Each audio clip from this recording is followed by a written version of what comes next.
شروع اللہ کا نام لے کر جو بڑا مہربان نہایت رحم والا ہے۔ الف لام میم، یہ کتاب یعنی قرآن مجید، اس میں کچھ شک نہیں کہ اللہ کا کلام ہے، پرہیزگاروں کے لیے رہنما ہے جو غیب پر ایمان لاتے اور آداب کے ساتھ نماز پڑھتے اور جو کچھ ہم نے ان کو عطا فرمایا ہے اس میں سے خرچ کرتے ہیں، اور جو کتاب اے پیغمبر تم پر نازل ہوئی اور جو کتابیں تم سے پہلے پیغمبروں پر نازل ہوئیں سب پر ایمان لاتے اور آخرت کا یقین رکھتے ہیں۔ یہی لوگ اپنے پروردگار کی طرف سے آئی ہوئی ہدایت پر ہیں اور یہی لوگ کامیاب ہیں۔ جو لوگ کافر ہیں انہیں تم نصیحت کرو یا نہ کرو ان کے لیے برابر ہے، وہ ایمان نہیں لانے کے۔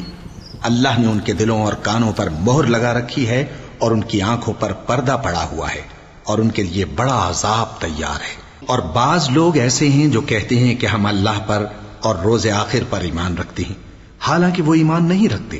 یہ اپنے خیال میں اللہ کو اور مومنوں کو دھوکہ دیتے ہیں، مگر حقیقت میں اپنے سوا کسی کو دھوکہ نہیں دیتے اور اس سے بے خبر ہیں۔ ان کے دلوں میں کفر کا مرض تھا، اللہ نے ان کا مرض اور زیادہ کر دیا اور ان کے جھوٹ بولنے کے سبب ان کو دکھ دینے والا عذاب ہوگا۔ اور جب ان سے کہا جاتا ہے کہ زمین میں فساد نہ ڈالو تو کہتے ہیں کہ ہم تو اصلاح کرنے والے ہیں، دیکھو یہ بلا شبہ مفسد ہیں لیکن خبر نہیں رکھتے۔ اور جب ان سے کہا جاتا ہے کہ جس طرح اور لوگ ایمان لے آئے تم بھی ایمان لے آؤ تو کہتے ہیں بھلا جس طرح بے وقوف ایمان لے آئے ہیں اسی طرح ہم بھی ایمان لے آئیں۔ سن لو کہ یہی بے وقوف ہیں لیکن نہیں جانتے۔ اور یہ لوگ جب مومنوں سے ملتے ہیں تو کہتے ہیں کہ ہم ایمان لے آئے ہیں، اور جب اپنے شیطانوں میں جاتے ہیں تو ان سے کہتے ہیں کہ ہم تمہارے ساتھ ہیں، اور مسلمانوں سے تو ہم ہنسی کیا کرتے ہیں۔ ان منافقوں سے اللہ ہنسی کرتا ہے اور انہیں مہلت دیا جاتا ہے کہ شرارت و سرکشی میں پڑے بہک رہے ہیں۔ یہ وہ لوگ ہیں جنہوں نے ہدایت چھوڑ کر گمراہی خریدی، تو نہ تو ان کی تجارت ہی نے کچھ نفع دیا اور نہ یہ ہدایت یاب ہی ہوئے۔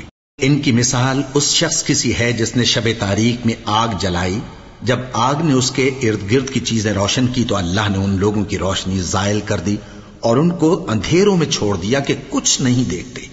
یہ بہرے ہیں، گونگے ہیں، اندھے ہیں کہ کسی طرح سیدھے رستے کی طرف لوٹ ہی نہیں سکتے۔